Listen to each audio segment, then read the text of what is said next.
Hello viewers, আজকে আমি আপনাদেরকে দেখাবো আপনার অ্যান্ড্রয়েড ফোন আপনি কিভাবে কম্পিউটারের সাথে স্ক্রিন রেকর্ড করতে পারবেন। আর যারা ইউটিউবের মধ্যে নতুন আছেন, সম্পূর্ণ নতুন, তাদের জন্য আমার এই ভিডিওটা অত্যন্ত তাদের জন্য আমি আশা করি তাদের কাজে আসবে। তো চলুন আমরা দেখে আসি।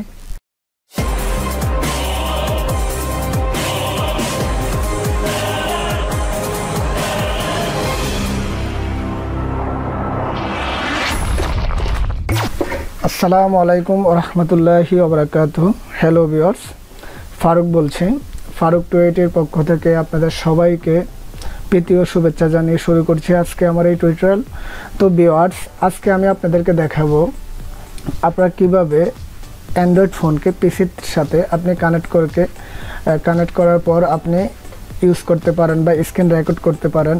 যারা ইউটিউবের মধ্যে এখনও সম্পূর্ণ নতুন, কোনো প্রকার ভিডিও আপনি ভাবতেছেন বা চিন্তা করতেছেন আপনার ফোন সাথে আপনি কম্পিউটার সাথে কানেক্ট করে আপনি কোনো প্রকার ভিডিও বানাবেন, আমি আশা করব আমার এই ভিডিওটি তাদের জন্য সম্পূর্ণ কাজে আসবে।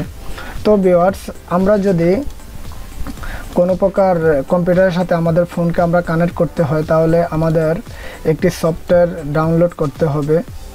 সফটওয়্যারটি ডাউনলোড করার পরে আমরা ওই কাজটা করতে পারবো। তো আমরা যদি সফটওয়্যার ডাউনলোড করতে হয়, আপনি আপনার গুগল ক্রোমে যেতে পারেন। আপনি যে কোনো সফটওয়্যারের মধ্যে আপনি গুগল আছে, তারপরে আপনার ওপেরা মেনু আছে, আপনি যে কোনো একটি সফটওয়্যার সিলেক্ট করতে পারেন। তো আমি গুগল ক্রোমে গেলাম। গুগল ক্রোমে যাওয়ার পর আমরা এখানে যে গুগলের স্ক্রিন বার, এখানে আমরা এটা লিঙ্কটা দিয়ে দেবো। ওয়ান ডে শেয়ার মেররগন যে এই সফটওয়্যারটা, এখানে থেকে আপনি অনেক প্রকার আপনি চাইলে এখান থেকে আপনি ফোনের প্লে স্টোরের জন্য ডাউনলোড করতে পারবেন, পিসির জন্য ডাউনলোড করতে পারবেন। আপনি এভাবে আপনার কম্পিউটারের বা আপনার ফোনের আপনি গুগল স্ক্রিন বারে যাবেন, যাওয়ার পরে আপনি এখানে ওয়ান ডে শেয়ার মেররগো এটা যদি আপনি ক্লিক করে দেন, দেখবেন এখানে আপনার ওয়ান ডে শেয়ার মেররগো এরকম আপনার সফটওয়্যারগুলো আপনার এখানে আসবে। তো আমি আপনাদের দেখানোর জন্য একটা অন করতেছি। অন করার পরে দেখেন এখানে চলে আসছে ওয়ান ডে শেয়ার মেররগো। এখানে যদি আমি ক্লিক করি, এটা আমার এখানে ডাউনলোড হবে।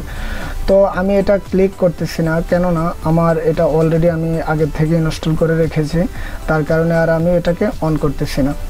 তো ভিউয়ার্স, আমরা সরাসরি এখনকার আমাদের কাজে চলে যাব। তো আমি আমার ফোনটা পিসির সাথে আমি কানেক্ট করে নিচ্ছি। নেওয়ার পরে আমি এখানে যাওয়ার পর আমি যে এখানে ওয়ান ডে শেয়ার মেররগো এই সফটওয়্যারটা, এটা আমি ক্লিক করব। ক্লিক করার পর দেখেন আমার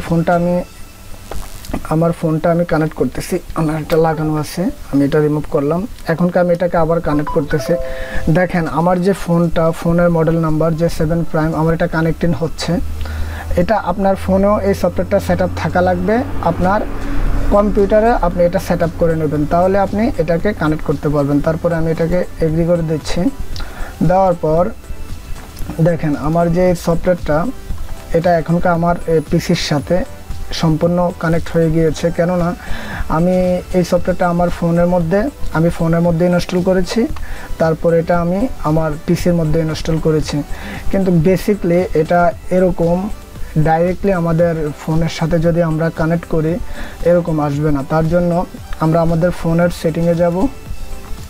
ফোনের সেটিংয়ে যাওয়ার পর আপনারা অ্যাবাউট ডিভাইস নামে একটা অপশন পাবেন। এখানে যাওয়ার পরে আপনার সফটওয়্যার ইনফরমেশনে যাওয়ার পরে এখানে দেখবেন এই বেসব্যান্ড নামে যে একটা অপশন আছে। আমার এখান থেকে আমি অপশনটা চালু করে রেখেছি, তার কারণে আমার এখানে এরকম আসছে। এই বেসব্যান্ডে যাওয়ার পরে আপনি এখানে 4টা থেকে 5টা ক্লিক করবেন। ক্লিক করার পরে দেখবেন নিচে একটা ডিভাইস মোড নামে একটা অপশন আসবে। দেখেন আবার no need device mode already have been enable, অথচ আমার এটার মধ্যে আমি চালু করে রেখেছি, তার কারণে আসছে। তো আমি এখান থেকে ব্যাগে যাব। ব্যাগে যাওয়ার পরে আমি এখান থেকে আবার ব্যাগে যাব। ব্যাগে যাওয়ার পরে দেখেন এখানে যে ডেভেলপমেন্ট অপশনটা আসছে, আমি এটার মধ্যে একটা ক্লিক করব। ক্লিক করার পর এখানে দেখতেছেন আপনার ইউএসবি যে একটা মোড আছে, এই মোডটা আপনারা চালু করবেন। স্টার্ট অলওয়েজ এখানে একটা অপশন আছে, এই অপশনটা চালু করবেন। আর অন ডিভাইস মোড এই অপশনটা চালু করবেন। এই অপশনটা চালু করার পরে আপনার ফোন যদি আপনি ফোনের মধ্যেও যদি আপনি মিররগো যে সফটওয়্যারটা আছে আপনি যদি এটা ফোনের মধ্যেও ইনস্টল করে দেন আর আপনার পিসির মধ্যেও আপনি যদি ইনস্টল করে দেন, দেখবেন আপনার পিসিতে এবং মোবাইলে অটোমেটিকলি সফটওয়্যারটা ইনস্টল হয়ে গিয়েছে। ইনস্টল হয়ে যাওয়ার পর আপনি কেবল সাথে আপনি চাইলে এটাকে ওয়াইফাইয়ের সাথে ইউজ করতে পারেন। এটাতে একটা আরেকটা অপশান আছে ওয়াইফাই। আর আমি বলে রাখি, আপনারা যদি ওয়াইফাইতে ইউজ করতে চান তাহলে কিন্তু আপনারা এই জিনিসটা এরকম ক্লিয়ার হবে না। আমি এখানে যেরকম সম্পূর্ণ ক্লিয়ার করতেছি, আমি যদি এখানে প্লে স্টোরে বা যেই কোনো ধরনের আমি যদি এখান থেকে কারোর সাথে কথা বলতে চাই, আমার ফোনটা পিসিতে এরকমভাবে ইস্যু হবে, এরকম একটা স্যাম্পলভাবে ইস্যু হবে। আমি এখান থেকে আপনি চাইলে এখান থেকে এটাকে বড় করে দিতে পারেন, এখান থেকে আপনি ব্যাগে যেতে পারবেন, এখান থেকে আপনি স্ক্রিন রেকর্ড করতে পারবেন, ক্যামেরা করতে পারবেন। এখান থেকে যে কোনো অপশনে যাওয়ার পরে আপনি এখান থেকে ব্যাগে যেতে পারবেন। যদি আবার ছোট করতে চান এখান থেকে করতে পারবেন। তো ভিউয়ার্স, আমার এই ছিল আজকের ভিডিও। আপনারা যারা আমার এই ভিডিওটা ফার্স্ট থেকে লাস্ট পর্যন্ত দেখেছেন আপনাদের সবাইকে জানাচ্ছি আমার পক্ষ থেকে অভিনন্দন। আর আমি বলবো, আমার এই চ্যানেলটিতে যারা এখনও নতুন, আমার এই চ্যানেলটিকে সাবস্ক্রাইব করেন নাই, আমার এই চ্যানেলটিকে আপনারা অবশ্যই সাবস্ক্রাইব করে রাখবেন। কেননা আমি নিত্যদিন আপনাদের জন্য যে ভিডিওগুলো বানাবো, আমার ভিডিওগুলো সবার আগে পেতে আমার চ্যানেলটিকে সাবস্ক্রাইব করুন। তো ভিউয়ার্স, আজকের মতো এখানে বাই, দেখা হবে আগামী টিউটোরিয়ালে। ওকে, সি ইউ।